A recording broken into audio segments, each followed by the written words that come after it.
Olá a todos! Vamos conversar hoje sobre acidentes de trabalho e as repercussões previdenciárias e trabalhistas. Este é um assunto extenso e que merece toda a nossa atenção, uma vez que rotineiramente nos encontramos numa situação que exige conhecimento dos direitos e deveres relativos ao assunto tratado. Vamos iniciar nos conceitos sobre acidente do trabalho.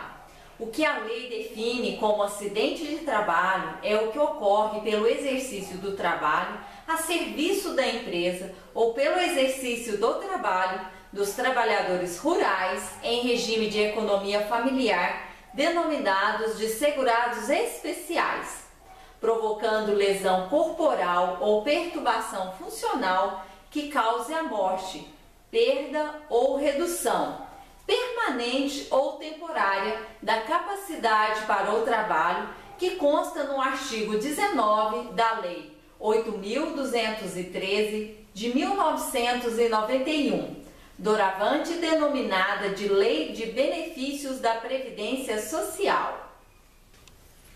Há uma diferença entre o que chamamos de doença profissional e doença do trabalho. A doença profissional, assim entendida, a produzida ou desencadeada pelo exercício do trabalho peculiar a determinada atividade e constante da respectiva relação elaborada pelo Ministério do Trabalho e da Previdência Social. Já a doença do trabalho, assim entendida, a adquirida ou desencadeada em função de condições especiais em que o trabalho é realizado e com ele se relacione diretamente. Por outro lado, de acordo com o parágrafo 1º do artigo 20 da Lei de Benefícios, não considera como doença de trabalho as seguintes hipóteses: doença degenerativa, inerente a grupo etário, que não produz a incapacidade laborativa, ou a doença endêmica adquirida por segurado, habitante de região em que ela se desenvolva, salvo comprovação de que é resultante de exposição ou contato direto determinado pela natureza do trabalho. Podemos destacar que, em casos excepcionais, constando-se que a doença não está incluída nas hipóteses legais, a perícia do INSS pode enquadrar como acidente de trabalho as mais diversas situações, desde que resultante de condições especiais em que o trabalho é executado e com ele se relacione diretamente.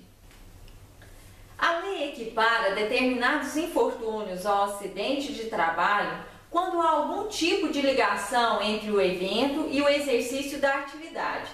Diferenciam-se do acidente de trabalho típico porque ocorre em momento no qual o empregado não está exercendo sua atividade. São os acidentes do trabalho por equiparação tratados no artigo 21 da Lei de Benefícios. Inciso 1. O acidente ligado ao trabalho, que embora não tenha sido a causa única, haja contribuído diretamente para a morte do segurado, para a redução ou perda da sua capacidade para o trabalho, ou produzido lesão que exija atenção médica para a sua recuperação. Inciso 2. O acidente sofrido pelo segurado no local e no horário de trabalho em consequência de: a linha A, ato de agressão, sabotagem ou terrorismo praticado por terceiro, companheiro de trabalho. A linha B, ofensa física intencional, inclusive de terceiro por motivo de disputa relacionado ao trabalho. A linha C, ato de imprudência, de negligência ou de imperícia de terceiro ou de companheiro de trabalho. A linha D, ato de pessoa privado do uso da razão.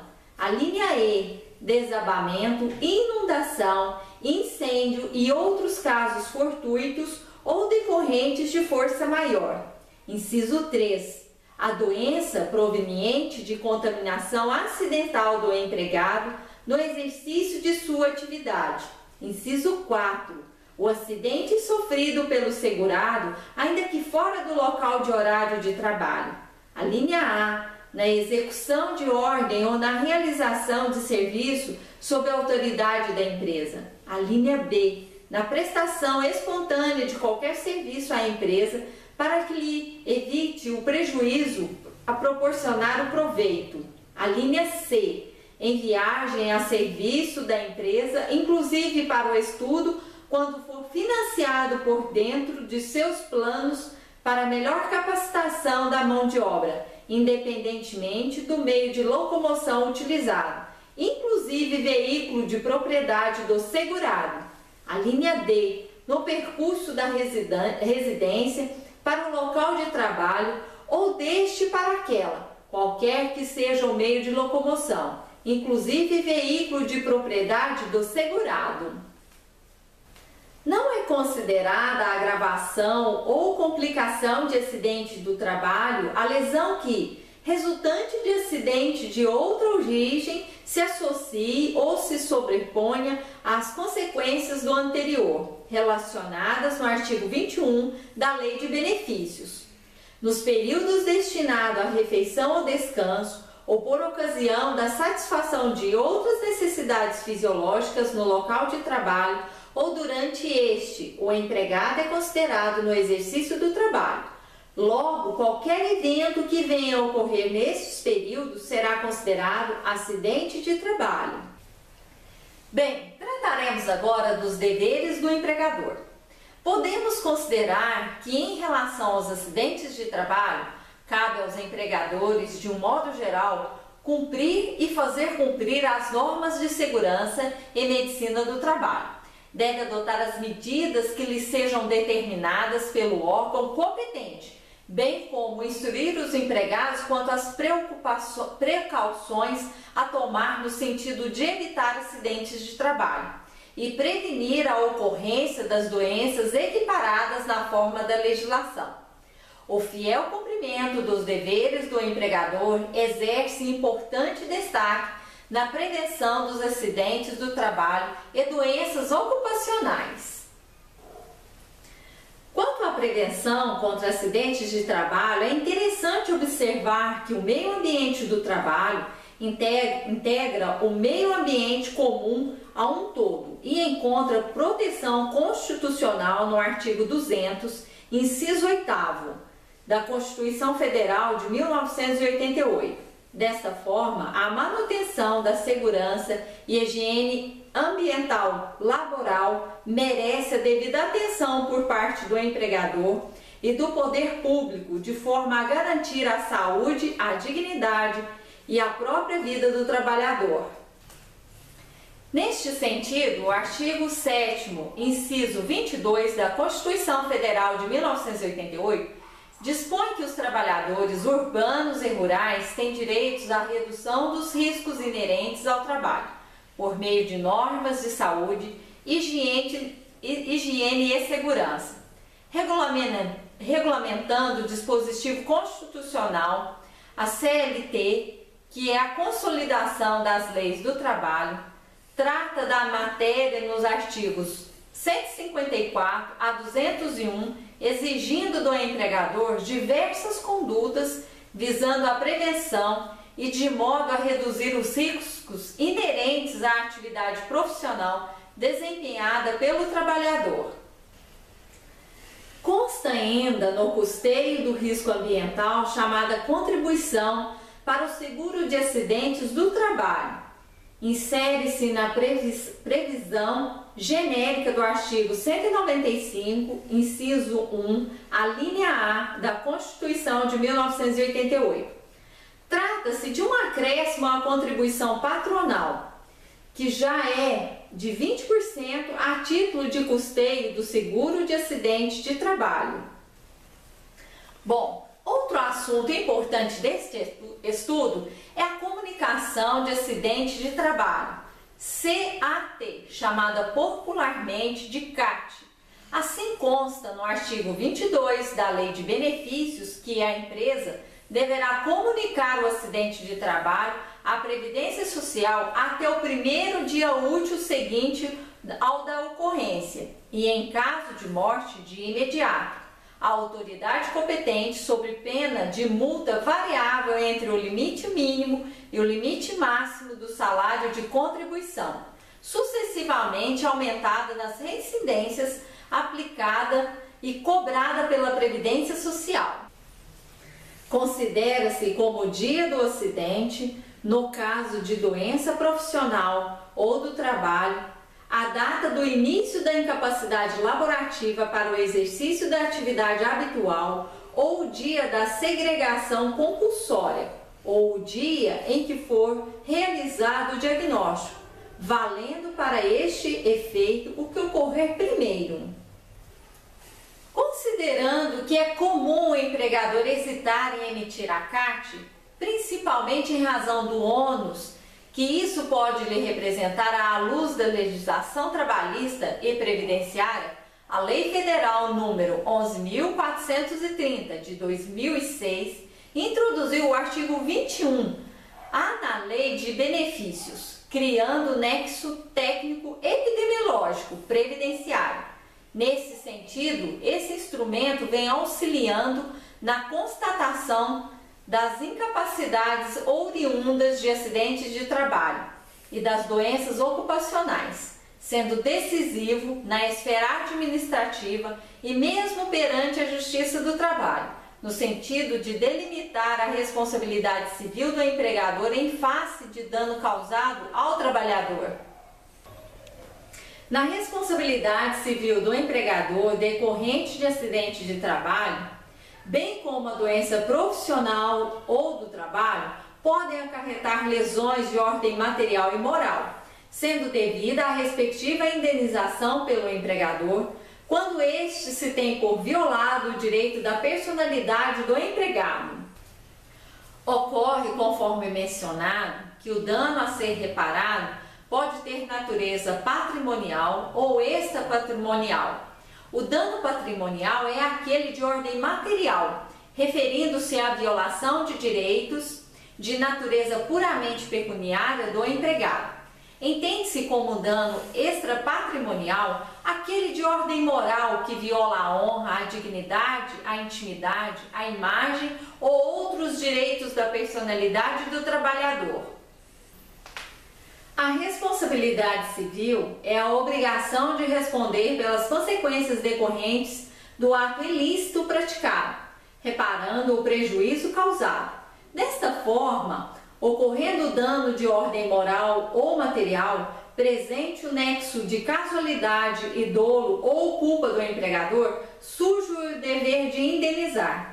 Ainda sobre este assunto, há de se falar da responsabilidade objetiva do empregador em face previsto no artigo 927, parágrafo único do atual Código Civil, que, de acordo com esse dispositivo, haverá obrigação de reparar o dano, independente de culpa, nos casos especificados em lei, ou quando a atividade normalmente desenvolvida pelo autor do dano implicar, por sua natureza, risco para os direitos de outrem.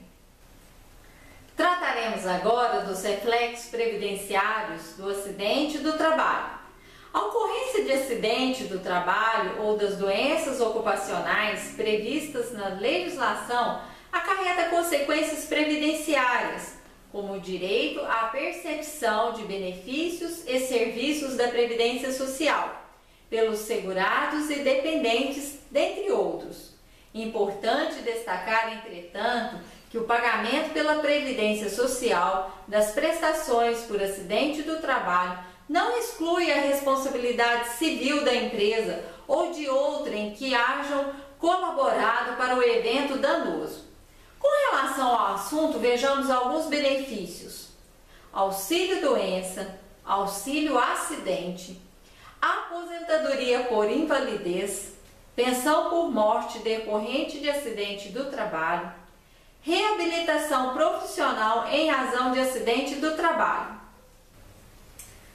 O auxílio-doença é benefício não programado, decorrente da incapacidade temporária do segurado para o seu trabalho habitual.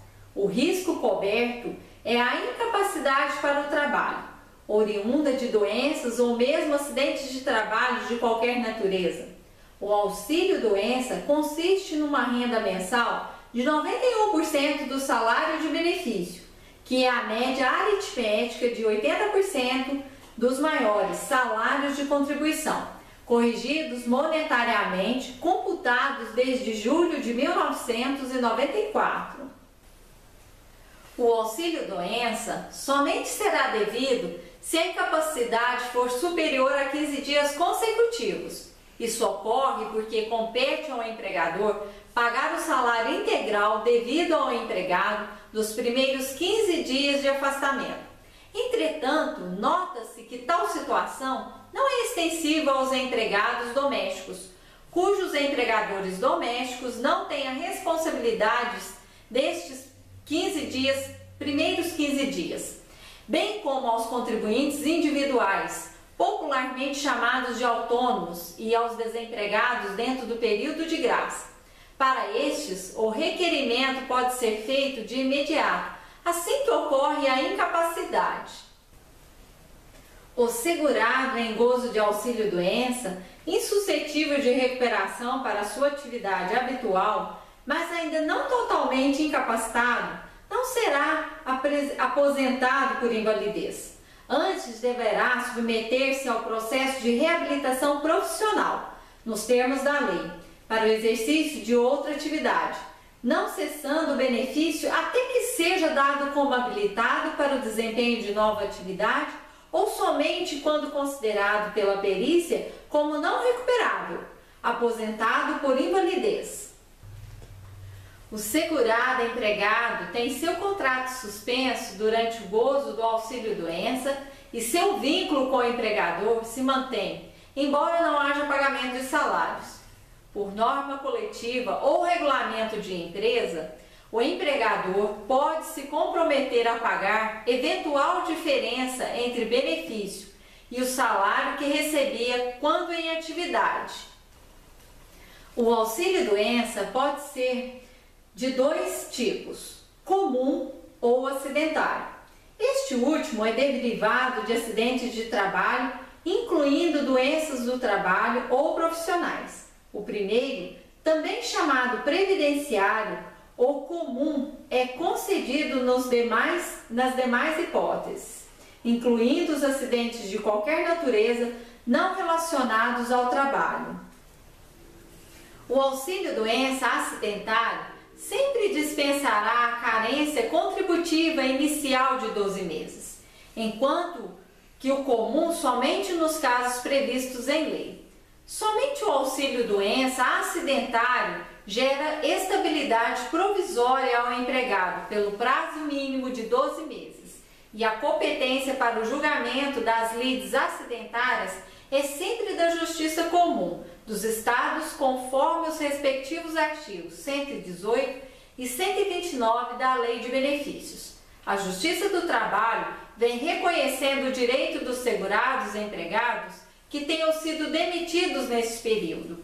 Também não podemos esquecer sobre a manutenção dos depósitos do FGTS durante todo o período de afastamento para o auxílio-doença acidentário. Por último, somente os empregados, trabalhadores avulsos e segurados especiais é que têm direito ao auxílio-doença acidentário, pois somente estes são abrangidos pelo SAT, Seguro de Acidente de Trabalho, ao passo que os demais segurados somente receberão o auxílio-doença comum ou previdenciário. O benefício de auxílio-acidente não deve ser confundido com o benefício de auxílio-doença acidentário. É o único benefício com a natureza exclusivamente indenizatória. Visa ressarcir o segurado em virtude de acidente de trabalho ou doença ligada ao trabalho que lhe provoque a redução da capacidade laborativa, ou seja, volta ao trabalho, mas com sequelas. A renda mensal será de 50% do salário-benefício que deu origem ao auxílio-doença. corrigido até o mês anterior da concessão. A concessão do auxílio-acidente levará em conta a atividade que era exercida pelo segurado no momento do acidente sofrido. Para fins de auxílio-acidente, a sequela é considerada definitiva, mas não se exige incapacidade definitiva para determinada atividade. Já decidiu o Superior Tribunal de Justiça que a concessão do referido benefício não está condicionada à reversibilidade da incapacidade, sendo irrelevante para tal fim. As doenças degenerativas são excluídas expressamente da concessão do auxílio-acidente. A única ressalva são as doenças relacionadas ao trabalho equiparadas aos acidentes para os quaisquer fins, conforme o artigo 20 da Lei de Benefícios. A aposentadoria por invalidez é concedida ao segurado que, estando ou não em gozo de auxílio-doença ou auxílio-doença acidentário, for considerado incapaz para o trabalho e insuscetível de reabilitação para o exercício de atividade que lhe garanta a subsistência e que será paga enquanto permanecer nessa condição. Importante salientar que a incapacidade que dá origem à aposentadoria por invalidez deve ser total e, a princípio, permanente. Isto é, para qualquer atividade que seja apta a garantir a subsistência do segurado. Assim, é imprescindível que o segurado afaste-se de toda e qualquer atividade profissional que anteriormente exercia. O aposentado por invalidez que retornar voluntariamente à atividade terá sua aposentadoria automaticamente cancelada a partir da data do retorno. A pensão por morte decorrente de acidente de trabalho é um benefício direcionado aos dependentes do segurado, visando a manutenção da família no caso de morte do responsável pelo seu sustento. A pensão por morte consiste numa renda de 100% do valor da aposentadoria que o segurado recebia ou daquela a que teria direito se estivesse aposentado por invalidez na data de seu falecimento, ou seja, de 100% do salário-benefício. A carência não é mais requisito para o deferimento desse benefício. Basta a comprovação de que o segurado ostentava essa qualidade por ocasião do seu óbito, e isso vale para todas as formas de filiação e ramo de atividade do trabalhador. Quanto à reabilitação profissional em razão de acidente de trabalho, compete ao INSS promover a habilitação e reabilitação profissional dos segurados, inclusive aposentados, e de acordo com as possibilidades administrativas, técnicas, financeiras e as condições locais do órgão aos seus dependentes, preferencialmente mediante a contratação de serviços especializados. Será concedido, no caso de habilitação e reabilitação profissional, auxílio para tratamento ou exame fora do domicílio do beneficiário. Concluído o processo de reabilitação profissional, o INSS emitirá certificado individual, não constituindo obrigação do INSS a manutenção do segurado no mesmo emprego ou colocação profissional no mercado de trabalho. A empresa, com 100 ou mais empregados, está obrigada a preencher de 2 a 5% dos seus cargos com beneficiários reabilitados ou pessoas portadoras de deficiências habilitadas.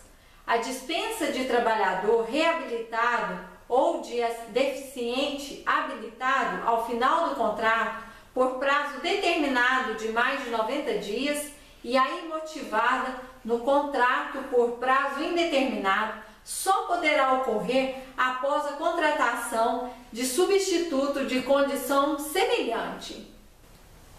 Vejamos quais as consequências do acidente do trabalho na relação de emprego.